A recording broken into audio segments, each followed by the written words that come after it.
Welcome back to the Citizen channel. I hope you're all staying safe and well. And we have a History Boys feature today. And we're going to have a History Boys about the FA Cup. And we're going to have a History Boys feature at games against Southampton. And prior to an FA Cup quarter-final tie at Southampton in 2022, we've only actually met them 3 times. So I'm going to have a quick look back at those 3 games. And no, I was at one of them. I wasn't at the other 2. I was around for 2 of them, and I certainly wasn't around for one way back in time, but we'll talk about that in a minute. So please join me with this little special History Boys feature of Southampton and City in the FA Cup. Please, if you are new to the channel, push that subscribe button, push the bell notification. All these vlogs are coming out. I do everything City, past, present, and forever, like a magazine vlog. I try and mix up what I do, loads of different things. So hopefully you can watch everything or dip in and out of stuff that you might like, which is absolutely wonderful. That's what I aim to do, to inform and entertain on our wonderful club, of course, Manchester City. Give us your thumbs up, guys, if you like it, please. Spread the word to your City fan mates as well, and try and get up to about 20 likes for these City vlogs. Some will get a lot more, so my appreciation, but please give us that thumbs up. Right, so let's say prior to this one in 2022, we're going to take a trip back to check out these 3 games. The first meeting was our first ever match-up, of course. We weren't in the same sort of division. Southampton were in the Southern League at the time, and City were actually in the second division, in the English second division. We'd actually beaten, so I'm going back to, we're going back to 1910. There we go. So I wasn't around for this, no matter some of you might say you thought I was, but I wasn't. And this was our first ever match-up. We'd beaten Workington in round 1. Of course, you had to play the early rounds in those days in the FA Cup. It wasn't a third round thing. So we'd beat Workington in round 1, 2-1 away, and Southampton had beat Brighton at Brighton Hove Albion to set this up. And on the 5th of February, 1910, at the Dell, yes, we're at the Dell then. Many of you will remember what the Dell was and what the Dell looked like. A crowd of 15,965 witnessed City hammer the Southern Division, Southern League team 5-0. With half who put the ball in the Southampton net, half the team did. 5 different scorers that day. Yeah, these are the gentlemen. I'll give you some of their stats as well. Jimmy Conlin scored. He scored 30 goals in 175 appearances. Joseph Dorset, he scored 65 goals in 211 appearances. Tom Holford, he scored 38 times in 183 appearances. Billy Lott Jones, he scored 74 in 301 appearances. So he's the, if you like, the most prolific appearance for City, Billy Lott Jones. Very famous footballer. We'll have to do a vlog on him one day. And George Stewart scored 13 times in 102 games. So that was your 5 City scorers. For City, obviously, a round 3 win then at Villa was followed by, of course, a quarter-final unfortunate loss to Swindon Town. But interesting, just before we go back with City and Southampton, Swindon Town were also the Southern League. So that was a bit disappointing for City to lose that. And they actually won the Southern League that season, and were actually invited the following season to play in the Charity Shield. So prior to the 10-11 season, 1910-11, don't forget, season, against the First Division champions, who happened to be that lot across the road, United. So they actually were, even though they're in the Southern League, they're actually invited. That's what it was those days. Sometimes your teams just got invited. They didn't have to win the FA Cup and the league to do it, because that just wasn't how it was done. So they got invited to play in it. And they lost 8. Obviously, United beat them. They beat them 8-4 at Stamford Bridge. So that must have been some game. I think that's the highest scoring Charity Shield match on record. So a little bit of an aside from City Southampton, but interesting information nonetheless. Southampton went on. They joined the newly formed Football League 3rd Division in 1920, which split into southern and northern sections. So they had the south and north sections a year later. And the 21-22 season for them ended in triumph with promotion and marked the beginning of a 31-year stay in the second division for Southampton at the time. So then it was a big gap. So we went from 1910, and it was 50 years then before our next FA Cup match, in 9th of January 1960. Yes, 9th of January. I was 6 months old, so I wasn't there, guys. Nice to think my dad might have been there at this one. But 9th of January 1960. So I was on the planet. I was 6 months old at that stage, but obviously I hadn't yet sampled the delights of Main Road. And unfortunately, the 1910 win was emphatic for City. This was equally so for Southampton, possibly more so with the apparent gulf in class at the time between the two teams. I mean, it was unbelievable. I mean, hammered. We were hammered at home at Main Road, 5-1 by Southampton in the third round. And look at this City team that got humbled by a team, 2 or 3 levels below us.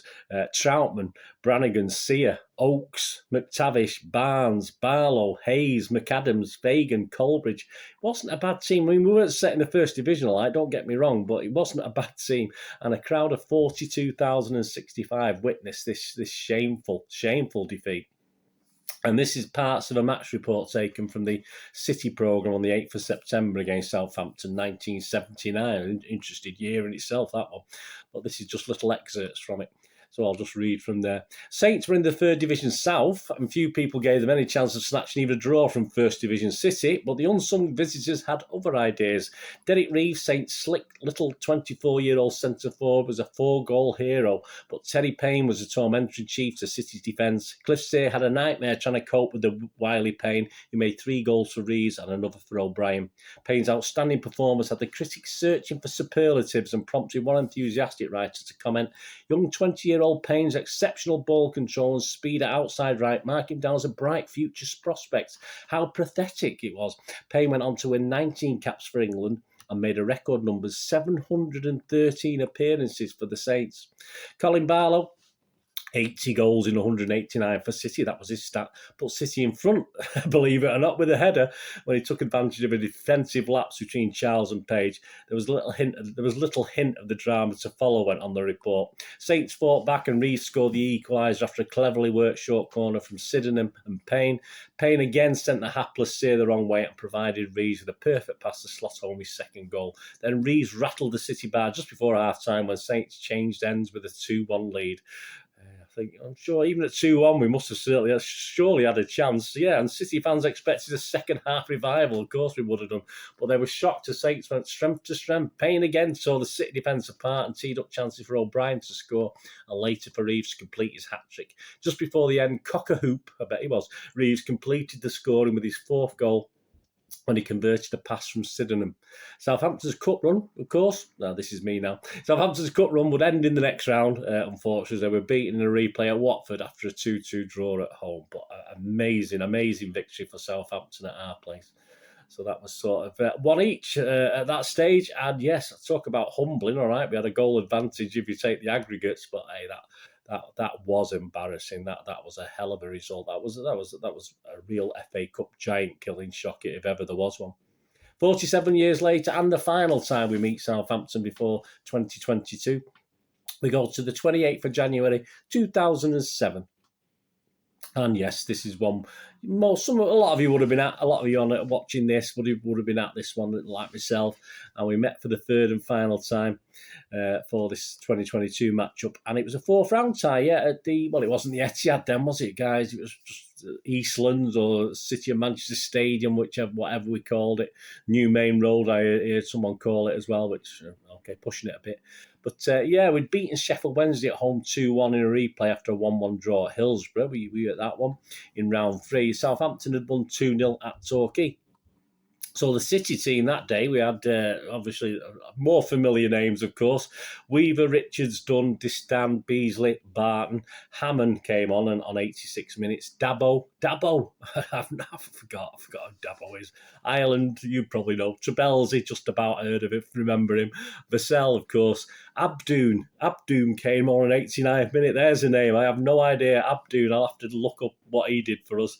And Samaras and Miller came on in the 76th minute. So subs not used, Isaacson and Karadi. So I do know those two. Southampton, not overly familiar names. Davis, Ostlund, Licker came on for him in the 63rd minute. Baird, Powell, Bale, McGoldrick, Viafera. Pelly was playing for Southampton. I forgot that. Right, Raziak, Phillips came on for him in 63 minutes. And Jones, their subs not used were Bialkowski, Dyer and Makin. Yeah, not the greatest crowd in the City of Manchester Stadium or Eastlands that day, rattling round a 47,000 capacity, wasn't it, at the time? 26,496. I'm sure there weren't thousands of Saints fans either. I can't remember. You might be able to. And this is the excerpt, taking excerpts from the BBC and adapting them after a 3-1 win for us. Yeah, a 3-1 win for City. Saints took the lead after City striker Samaras miskicked when clean through, and the clearance reached Kenwyne Jones, who lobbed Nicky Weaver on 23 minutes. I think a lot of people blame Nicky Weaver for a little bit for that as well. City equalised almost instantly on 26 minutes when Darius Vassell spun in the area and planted a low shot into the corner. Stephen Ireland set up Joey Barton on the stroke at half-time to put City ahead at the break. Good old Joey Barton. Southampton did not lie down after the break, but they failed to force Weaver into a meaningful save until a Gareth Bale injury time shot. Yeah, Bale had shown signs of why he's so highly rated, but the young Welshman did not get within range of Weaver's goal to try one of his trademark free kicks. So we're happy about that, weren't we? City, of course, we were still threatening ourselves. And De Beasley made sure of victory when he latched onto Dunn's long ball, rounded Kelvin Davis and rolled the ball into an empty net on 70 minutes. By the end, City were comfortable winners, and if not for two good late saves by the Saints keeper, the impressive Ireland would have kept a fine display by getting on the score sheet himself. Yeah, I mean, he's a good player, Ireland, wasn't he? I mean, for that level, some great games. A cup run for City, perhaps? Well, you probably know the answer to that one. Well, we did win 3-1 at Preston in the 5th round, which was fine. But then the quarter-final again, so close to a semi-final again. That's what we seemed to be in those days, wasn't it? What disappointment, of course, in that quarter-final. I'm sure a lot of you watching this were there at a 2-0 loss at Blackburn Rovers, of course. So there you go. Thanks for joining me. Just the 3 matchups with Southampton prior to the 2022 FA Cup quarter-final at St Mary's. Yes, St Mary's. A long time since the Dell, of course. So three games. City have won 2, Southampton have won 1, but I think the one they won, all credit to them. I think that probably surpasses anything we've done against Southampton. Fantastic. It probably shows what a bit of a bogey club they can be for us in a way, doesn't it? But I hope you enjoyed that, guys, and I hope you enjoyed this little History Boys feature, looking at these 3 FA Cup matchups between Southampton and Manchester City. Please let me know your memories, drop any comments. I'd love to read and hear them. Thanks for watching, guys. We're going to do rest day. Have a great one. Look after yourselves, look after your friends, look after your families. More important, let's all look after each other. To meet here again on the Citizen channel. I only ask one thing, don't I? Please stay safe, Blues.